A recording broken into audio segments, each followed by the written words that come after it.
آل سيدنا مولانا محمد بارك وسلم صلاة وسلاما عليك يا رسول الله. الله أكبر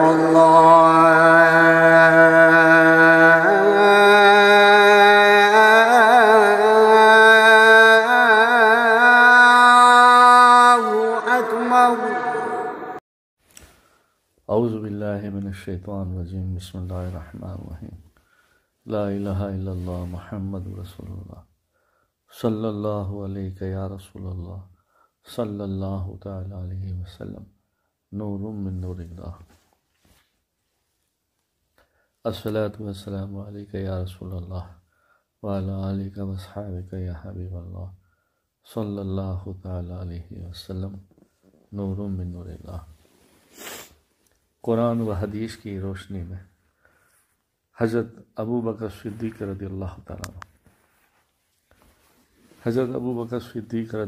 تعالیٰ عنہ قریش کے خاندان میں پیدا ہوئے.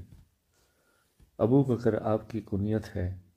نام عبداللہ، والد کا نام عثمان اور والدہ کا نام سلمہ تھا.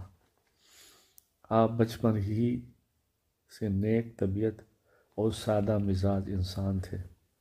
زمانے جاہلیت میں آپ نے کبھی شراب نہیں پی، نہ کبھی بتوں کو پوجا.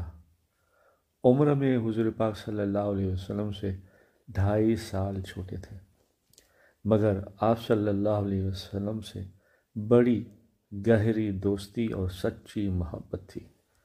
آپ نے حضور پاک صلی اللہ علیہ وسلم کے اخلاق و آداب کو بہت قریب سے دیکھا تھا.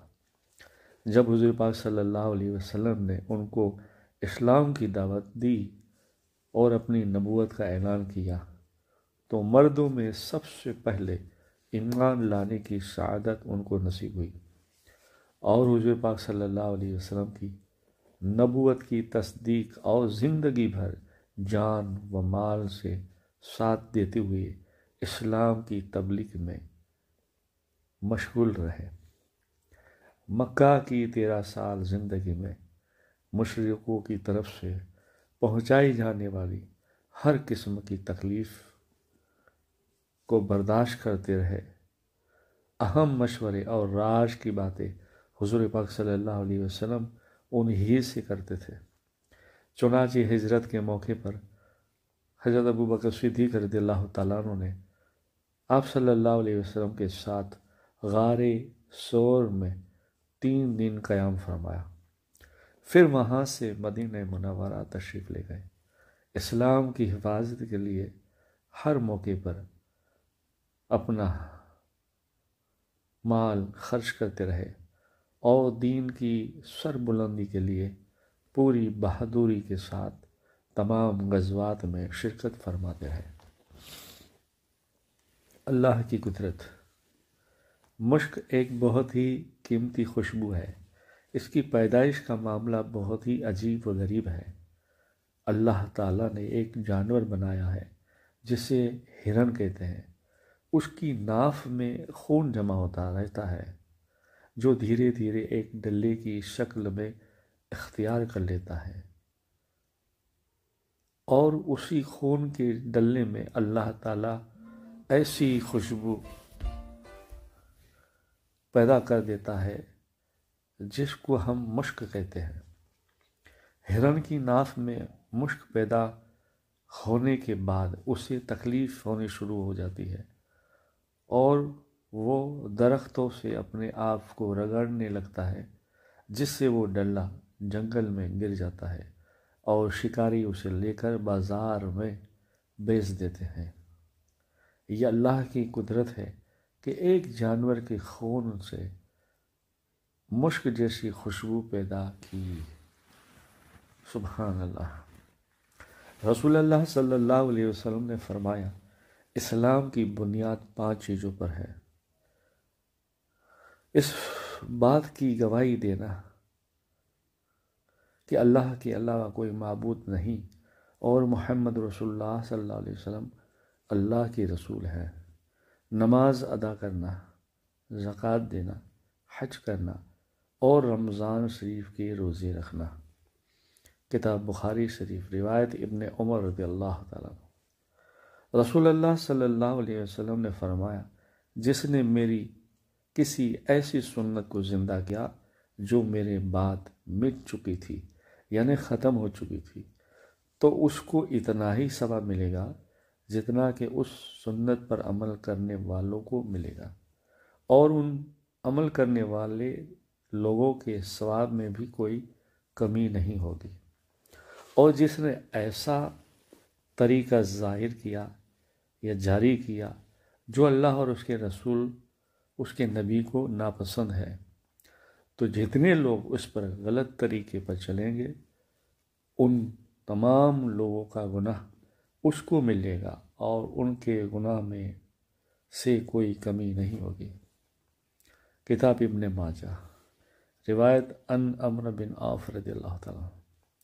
رسول اللہ صلی اللہ علیہ وسلم نے فرمایا، جو شخص نماز فجر سے فارغ ہو کر مصلی پر بیٹھا رہے، مقرر وقت گزر جانے کے بعد پھر 2 رکعت اشراق کی نماز پڑھے اور ان دونوں نمازوں کے درمیان اچھی باتوں کے علاوہ کچھ نہ بولے، تو اس کے گناہ معاف کر دیے جائیں گے، اگرچہ سمندر کے زاغ سے زیادہ کیوں نہ ہو۔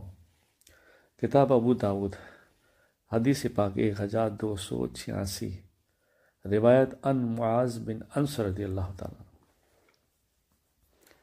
رسول اللہ صلی اللہ علیہ وسلم نے سود کھانے والے، کھلانے والے، اس کے لکھنے والے اور اس کی گواہی دینے والے پر لعنت فرمائی اور فرمایا کہ گناہ میں سب برابر ہے۔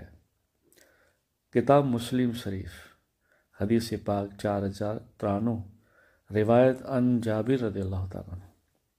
رسول اللہ صلی اللہ علیہ وسلم نے فرمایا، دنیا اس شخص کا گھر ہے جس کا آخرت میں کوئی گھر نہیں، اور دنیا اس شخص کا مال ہے جس کا آخرت میں کوئی مال نہیں، اور دنیا کے لیے وہ شخص مال جمع کرتا ہے کہ وہ ناسمجھ ہے۔